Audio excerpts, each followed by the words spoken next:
네, 미국에선 코로나19로 축소됐던 일제고사식 성취도 평가 확대를 놓고 논란이 일고 있습니다. 자세한 얘기를 송성환 기자와 나눠보겠습니다. 송 기자 어서 오시죠. 네. 미국에도 과거에 일제고사 같은 평가가 이뤄졌었죠. 네, 트럼프 행정부가 연방정부 차원의 성취도 평가를 도입했었는데요. 예. 네, 코로나19 시국에 학생들을 학교에 불러 모아 시험을 보는 건 적절하지 않다는 지적에 따라서 지방정부가 시험 여부를 선택할 수 있게 했습니다. 하지만 내년엔 다시 일제고사를 부활시켜야 한다는 여론이 생기고 있다고 에듀케이션 위크가 전했는데요. 예. 보도에 따르면 시험을 확대해야 한다고 주장하는 쪽은 그 근거로 코로나19로 인한 교육 현장에 피해를 들었습니다. 일제고사를 통해서 코로나로 인해 어떤 지역의 교육 수준이 떨어졌는지 확인해야 한다는 주장입니다. 예.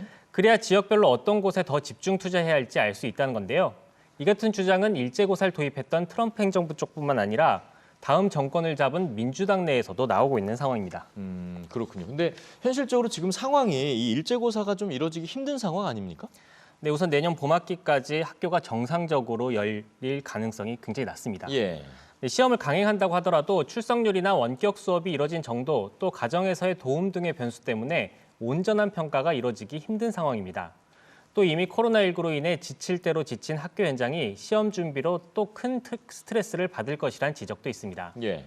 일제고사 반대 측에선 무엇보다 일제고사를 통해서 교육 개선이 이루어지는 게 아니라 교육 수준이 떨어지는 지역에 대한 낙인 효과가 더욱 두드러질 것이라고 주장하기도 하는데요. 예. 이 같은 현실적인 한계 때문에 일제고사 실시는 사실상 어려워 보입니다. 근데 뭐 얘기를 들어보니까 양쪽 모두 좀 일리가 있어서 네. 지금 잘 판단을 좀 해봐야 될 것 같습니다. 네, 자, 다음은 영국 소식을 좀 살펴보죠. 이제 백신 접종이 시작됐습니다. 영국에서.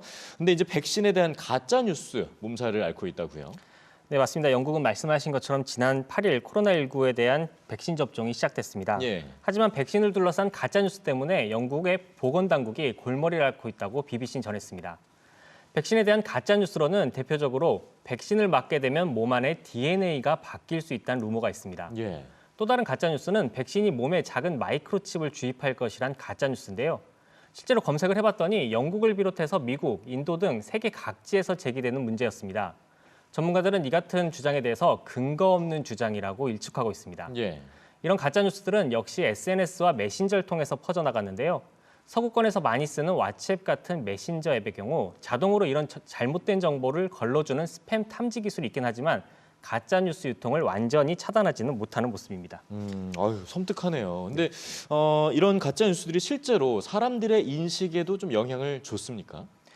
네, 무엇보다 영국 내 흑인, 아시아인, 소수인종 등 이제 영국 사회에서 비주류 계층을 이루는 그 집단에서 접종 의사가 낮은 것으로 나타났는데요. 예. 영국의 왕립보건협회의 조사에 따르면 코로나 백신을 접종하겠다고 답한 백인이 79%였던 것에 비해 이 비백인 집단은 57%만이 백신을 맞겠다고 응답했습니다. 네.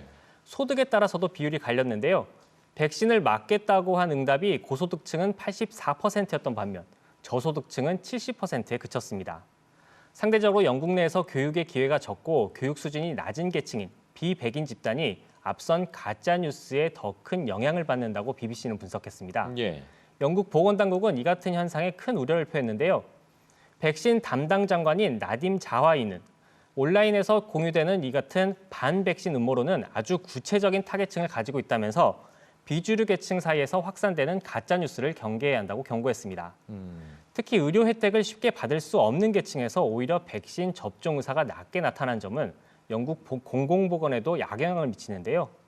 영국 왕립보건협회 크리스티나 메리엇 이사는 비백인 집단과 저소득층은 여전히 코로나에 감염되고 사망할 위험이 높다면서 보건당국이 해당 그룹의 공동체와 긴밀하게 소통해서 백신을 맞게 해야 한다고 강조했습니다. 네, 지난 10월에 우리도 이제 독감 백신 접종을 두고 한 차례 홍역을 좀 치르지 않았습니까? 이 영국 보건당국의 역할 우리가 다시 한번 생각해 볼 필요가 있을 것 같네요. 네.